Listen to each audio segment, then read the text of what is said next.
أول درس من دروس مادة الرياضيات، وهنبدأ النهاردة فرع الجبر. أول درس علينا السنة دي هو حاصل الضرب الديكارتي. أول حاجة نعرفها النهاردة في حاصل الضرب الديكارتي حاجة كده اسمها الزوج المرتب. وإيه حكاية الزوج المرتب؟ الزوج المرتب بيتكتب بالشكل ده، زوج مرتب أ و ب. يعني إيه زوج مرتب أ و ب؟ زوج مرتب أ و ب ده معناته إن الألف ده مسقط أول، ألف مسقط أول و ب مسقط ثاني. طب يعني ايه ألف مسقط أول وب مسقط ثاني؟ طبعا احنا كنا عرفنا قبل كده حاجة اسمها الشبكة التربيعية المتعامدة، المتكونة من محورين، محور السينات س شرطة، ومحور الصادات صاد شرطة. الزوج المرتب اللي قدامك ده بيعبر أساسا في الأصل عن نقطة، يعني أي زوج مرتب يعبر عن نقطة في المستوى الإحداثي، وأي نقطة في المستوى الإحداثي ليها مسقطين. المسقط الأول يعبر عن مدى التغير في محور السينات، والمسقط الثاني يعبر عن مدى التغير في محور الصادات. يعني فلنفرض أنا حددت النقطة هنا، قلت النقطة دي واو أو مثلا لام. النقطة لام هتلاقي عندك في السينات ليها مكان وفي الصادات ليها مكان. فلنفرض انها وصلت عند السينات لحد الالف وعند الصادات لحد الب. علشان كده اقول ان النقطة لام يعبر عنها الزوج المرتب الف وب. خدوا بالكم، الف ده السينات وب ده الصادات، الف ده المسقط الاول وب ده المسقط الثاني. يعني مثلا لو انا غيرت الكلام اللي انا كاتبه بالرموز خليته الارقام، يعني مثلا مكان الب هكتب رقم ومكان الالف هكتب رقم. فلنفرض مثلا قلنا ان هنا كانت باتنين وهنا كانت بتلاتة، يبقى النقطة لام بتاعتي هنا هتحدد بالزوج المرتب، لام هنا تحدد بالزوج المرتب عند السينات بكام؟ بتلاتة، وعند الصادات بكام؟ باتنين. يبقى اتحركت في السينات 3 خطوات في الاتجاه الموجب، واتحركت لفوق في الصادات في الاتجاه الموجب خطوتين. علشان كده قلت لام كنقطة يعبر عنها الزوج المرتب 3 و2. طب تمام، يبقى لازم نعرف أول معلومة عندنا الزوج المرتب. الزوج المرتب ده يعبر عن نقطة في المستوى الإحداثي. خلاص عرفنا يعني يعبر عن نقطة في المستوى الإحداثي، ورسمنا مستوى الإحداثيات س شرطة صاد شرطة، واشتغلنا عليها وقلنا مثلا لو أنا عندي النقطة لام. طيب ناخد بالنا من حاجة، إن الزوج المرتب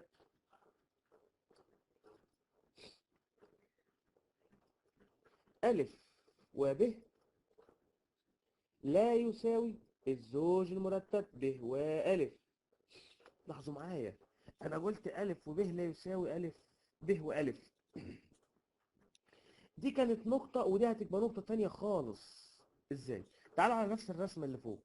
لو أنا قلت أنا عندي ألف وب، ألف 3 ب 2، أدي النقطة 3 وأدي النقطة 2، أدي النقطة اللي تمثلهم. طب لو قلت أنا عندي الب باتنين والالف بتلاتة، يبقى الب باتنين هتبقى هنا، وهنا هتبقى التلاتة بتاعت الالف. هتبقى النقطة فين؟ هتبقى في النقطة في المكان التاني اللي انا حددته. النقطة دي مش هي النقطة دي. علشان كده الزوج المرتب الف وب لا يساوي الزوج المرتب ب والف. ايه كمان؟ الزوج المرتب الف وب لا يساوي المجموعة الف وب. لا، دي حاجة ودي حاجة تانية خالص. الزوج المرتب ألف وب ده زوج مرتب يعبر عن نقطة، لكن المجموعة ألف وب دي فيها عنصرين، مجموعة مكونة من عنصرين. طيب أنا المجموعة برضو ممكن تكون عندي مجموعة خالية زي المجموعة فاي، لكن الأزواج المرتبة لا يوجد زوج مرتب خالي. لا يوجد زوج مرتب خالي، لا ده لازم يكون فيه مسقطين، مسقط أول ومسقط تاني. طيب يا ترى بقى احنا عرفنا الزوج المرتب وانه يعبر عن نقطة، يا ترى بقى امتى يتساوى زوجين مرتبين؟ سؤال كده مع بعضنا تعال نفكر فيه. متى يتساوى زوجين مرتبين؟ امتى اقول ان الزوج المرتب ده يساوي الزوج المرتب ده، او النقطة دي تساوي النقطة؟ ده انا حليتها على فكرة، قلت النقطة هي النقطة مفيش اي تغيير. يبقى انا لازم يكون عندي شرط اساسي واكيد. ايه هو الشرط الاساسي والاكيد؟ الشرط الاساسي عندي علشان اقول ان انا عندي الف وب زوج مرتب يساوي زوج مرتب س وصاد، لازم يكون عندي ان المسقط الاول يساوي المسقط الاول، والمسقط الثاني يساوي المسقط الثاني. يعني ايه الكلام ده يا مستر؟ حاضر. يعني انا عندي هنا طالما الف وب زوج مرتب يساوي س وصاد زوج مرتب، يعني دي نقطة وهي هي نفس النقطة دي، يبقى اقدر اقول على طول الشرط اللي عندي ان الف يساوي س والب يساوي صاد. يبقى انا علشان اقول ان زوج مرتب يساوي زوج مرتب لازم يكون المسقط الاول في الزوج الاول يساوي المسقط الاول في الزوج الثاني، المسقط الثاني في الزوج الاول يساوي المسقط الثاني في الزوج الثاني. يبقى الف تساوي س، الف تساوي س وب تساوي صاد، الف تساوي س وب تساوي صاد. طب حلو، تعالوا نشوف كده لو جالنا سؤال في الحتة دي كده، يجي يقول لي مثلا اذا كان مثال كده، يقول لي اكمل، او اي مثال يقول لي اذا كان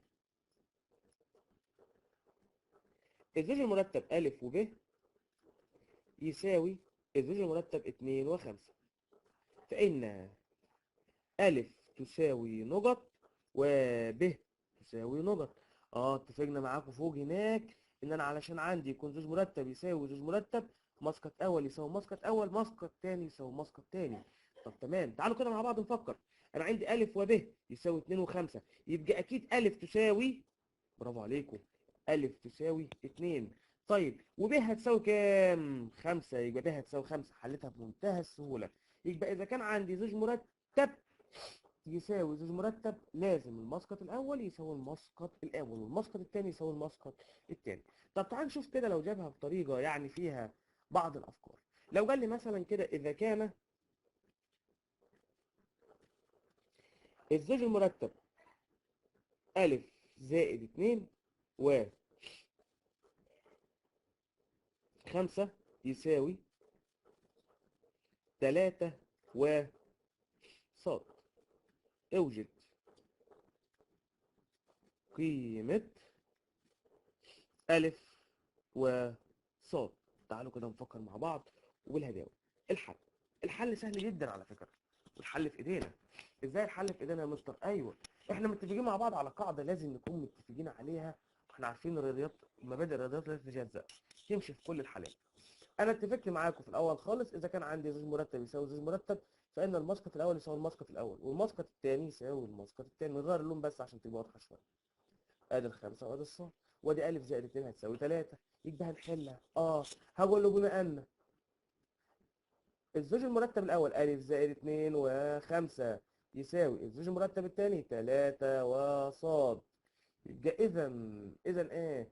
ا زائد 2 تساوي 3، وايه كمان؟ وصاد تساوي 5. دي بقت عندي معادله من الدرجه الاولى في متغير واحد. الموضوع سهل قوي، نودي الاثنين الناحيه الثانيه باشاره مخالفه، يبقى ا تساوي 3 ناقص 2، يبقى ا تساوي 1، والصاد بتساوي كام؟ 5. يبقى انا جبت كده قيمه الالف وقيمة الصاد. أ تساوي 1، صاد تساوي 5. طب حلو، تعالوا نشوف مثال كمان يكون فيه فكرة تانية. يجي يقول لي كده إذا كان س تربيع ناقص 1، إذا كان س تربيع ناقص 1، اللي كده أول مسقط في المرتب الأول، و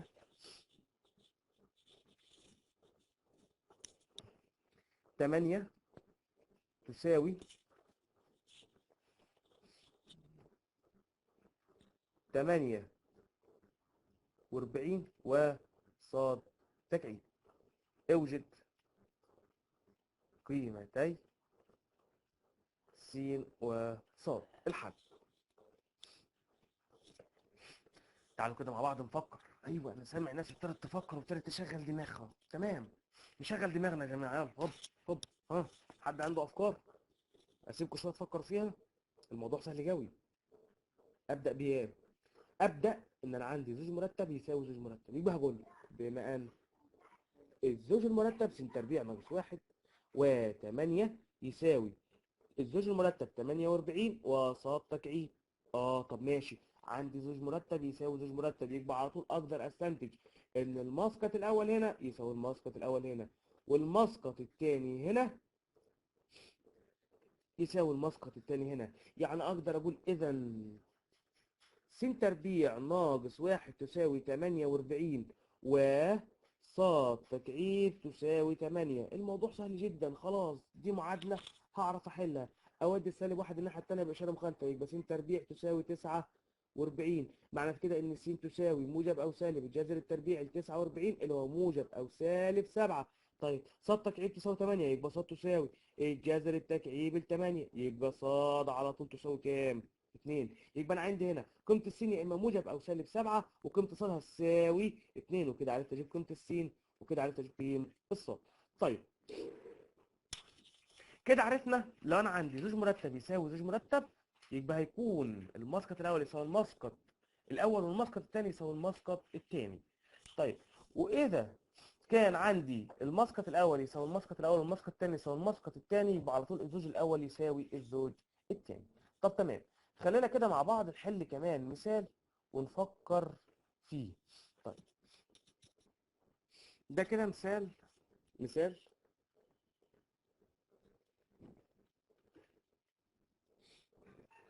جه في الإسماعيلية سنة 2014. يا ترى بيقول لي ايه المثال؟ بيقول لي إذا كان الزوج المرتب أ زائد واحد وخمسة يساوي الزوج المرتب سالب اتنين و ب ناقص واحد، فإن اتنين أ زائد ب يساوي نقط. الموضوع سهل جدا الحل. تعالوا كده بالهداوة، أنا عندي زوج مرتب يساوي زوج مرتب، يبقى مسقط أول يساوي مسقط أول، مسقط تاني يساوي مسقط تاني. أطالما الزوج ده يساوي الزوج ده، يبقى على طول أ زائد واحد يساوي سالب اتنين، وعلى طول برضو الخمسة تساوي ب ناقص واحد. يبقى على طول نقدر نحل على طول مباشرة، أقول أ زائد واحد تساوي سالب اتنين، أودي الموجب واحد الناحية التانية بإشارة مخالفة، يبقى أ تساوي سالب اتنين سالب واحد، يبقى أ تساوي سالب تلاتة. الناحية التانية أنا عندي خمسة تساوي ب ناقص واحد، أودي السالب واحد الناحية التانية بإشارة مخالفة، يبقى خمسة زائد واحد تساوي ب. يبقى أقدر أستنتج إن الب هتساوي خمسة وواحد ستة. طب أنا عايز قيمة اتنين أ زائد ب. اتنين أ زائد ب تساوي اتنين في سالب تلاتة موجب ب بستة. اتنين في سالب تلاتة احنا عارفين ان عملية الضرب تسبق عملية الجمع. اتنين في سالب تلاتة بسالب ستة موجب ستة، سالب ستة موجب ستة هيدينا في الآخر الناتج بتاعنا هيكون يساوي صفر. طيب تعالوا بقى ننتقل لحتة تاني، نوصل كده مع بعضينا لحتة جديدة في الدرس بتاعنا. الحتة اللي احنا نتكلم فيها هي حاصل الضرب الديكارتي لمجموعتين منتهيتين. تعالوا كده مع بعض نبدأ حتة جديدة. بيقول لي حاصل الضرب الديكارتي لمجموعتين منتهيتين. بس في البداية بس عايزين نعرف تعريف صغير، ايه هي المجموعة المنتهية. قبل بس كده ما نبدأ نعرف ايه هي المجموعة المنتهية. المجموعة المنتهية هي المجموعة التي نستطيع تحديد عدد عناصرها. أقول فيها 5 عناصر 6 عناصر 7 عناصر أيا كان، ما هياش مجموعة ما اقدرش احصر عدد عناصرها. لا، انا كده اقدر اقول المجموعة دي فيها 5 عناصر فيها 6 عناصر. كمثال لما اجي اقول س مثلا تساوي 1 و2 و3، انا عندي السين دي المجموعة س فيها كم عنصر؟ أقدر أقول كده إن ن س أي عدد عناصر المجموعة س يساوي 3. لما أجي أقول مثلا ص تساوي 3 و4، أقدر أقول إن النون ص عدد عناصر الصاد تساوي عنصرين، فعنصرين بس. طيب إحنا كده عرفنا إيه هي المجموعة المنتهية. طيب يا ترى إيه حكاية حاصل الضرب الذكرتي للمجموعتين منتهيتين؟ منتهيتين وغير خاليتين. المجموعة الخالية هي التي عدد عناصرها، عشان نبقى عارفين بس، الفاي أو المجموعة الخالية عدد عناصرها يساوي صفر، وما هياش جواها الصفر، لا ده ما فيهاش ولا عنصر فاي. طيب دلوقتي هنعرف حاصل الضرب الديكارتي لمجموعتين منتهيتين وغير خاليتين. ايه حكاية حاصل الضرب الديكارتي؟ لو انا عندي مثلا مجموعة زي السين ومجموعة زي الصاد، وقال لي انا عايز س في صاد، يعني المجموعة س في المجموعة صاد. قال لك ان حاصل الضرب الديكارتي ده اساسا عباره عن مجموعه جميع الازواج المرتبه اللي مسقطها الاول عنصر ينتمي للسين اللي ذكرتها في الاول، ومسقطها الثاني عنصر ينتمي الى الصاد. يعني س في صاد ده هتساوي، هعمل مجموعه بس بطريقه الصفه المميزه، زوج مرتب الف وب اللي هتتكون عندي، بس انا عندي بحيث ان الف تنتمي لس اللي انا ذكرتها الاول، وب تنتمي لصاد. يبقى انا عندي حاصل ضرب السين في الصاد هيساوي ا وب زوج مرتب، بحيث ان ا ينتمي للسين عنصر من عناصر السين، والب عنصر من عناصر الصاد. طب لو كنت ذكرت الصاد في الاول، يعني لو كنت قلت صاد ضرب س، كنت هقول زوج مرتب ا وب، بس بحيث ا ينتمي لصاد وب هينتمي لس.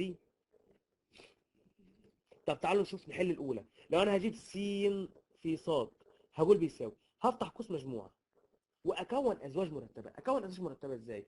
قال لك خد اول عنصر عندك في السين اللي هو الكام؟ الواحد، ووديه مع الثلاثه، وبعد كده هوديه مع الاربعه. يبقى احنا هنمسك اول عنصر عندنا كان في السين اللي هو كان واحد، هعمل شويه ازواج مرتبه. اول زوج مرتب عندي هيكون واحد وثلاثه. تمام، برافو عليكم. ايوه، مين اللي بيحل معايا؟ برافو عليك، كمل. واحد واربعه. تمام، خلصت من الواحد، اخش على اللي بعديه، اللي بعديه، الاثنين، اكتب اتنين وتلاته. ها، برافو، اتنين واربعة. تمام، خلصت من الاتنين، اخش على التلاتة، اقول تلاتة وتلاتة. بعديها تلاتة واربعة. برافو، اتنين واربعة، نكتب تلاتة وتلاتة. بعد كده تلاتة واربعة، نقفل الزوج المرتب ونقفل قوس المجموعة. تعالوا كده نشوف ملحوظة مهمة جدا. تعالوا نعد كده عدد الأزواج المرتبة التي تم تكوينها من ضرب السين في الصاد. 1 2 3 4 5 6. طب تعالوا كده لما ابص هنا، دي 3 ودي 2، يا ترى 2 في 3 بكام؟ 6. طب ايه علاقة الكلام ده بالكلام اللي انا بقوله فوق وبالكلام اللي بقوله تحت؟ ايوه، انا عندي النون هيرمز لعدد عناصر المجموعه. انا اتكونت عندي مجموعه جديده اهي عباره عن ازواج مرتبه. يعني اقدر اقول دلوقتي ان نون س في صاد هتساوي اللي هو عدد عناصر السين في الصاد، هتساوي عدد عناصر السين نون س في نون صاد. طيب تعالوا كده، نون س بكام؟ بتلاتة، في 2 تساوي 6، اللي هيتكون عندي فوق فعلا 6 عناصر، 6 ازواج مرتبه في المجموعه اللي فوق. تمام كده. كده انا جبت السين في الصاد وجبت نون س في صاد، اللي هو نون س في نون صاد. طب تعالوا نجيب صاد في س. صاد في س هتساوي، افتح قوس مجموعه وابدا بقى اول جزء مرتب. خدوا بالكم انا عندي الصاد في الاول، الصاد هنا في الاول، يبقى هبدا بعناصر الصاد. يبقى هقول 3 وكام؟ اول جزء مرتب 3 و1، ثاني جزء مرتب 3 و2، ثالث جزء مرتب برافو 3 و3. بعد كده خلصت الثلاثه، اخش على الاربعه. 4 و1، بعد كده 4 و2، بعد كده 4 و3. تمام، الله ينور عليكم. عدوا دول كده، 1 2 3 4 5 6. ايوه، ما انا عندي نون صاد في س تساوي نون صاد في نون س، يعني هتساوي الصاد كانت عندي باتنين في 3 تساوي 6. هي برضو من الصاد في س عندي 6 عناصر. طيب احنا كده لسه الدرس الاول مكملش، لكن هنكمل ان شاء الله في حصة تانية او في وقت تاني. تابعوني على فيسبوك اكونت سمير عوض، على اليوتيوب سمير عوض. أراكم الحصة القادمة.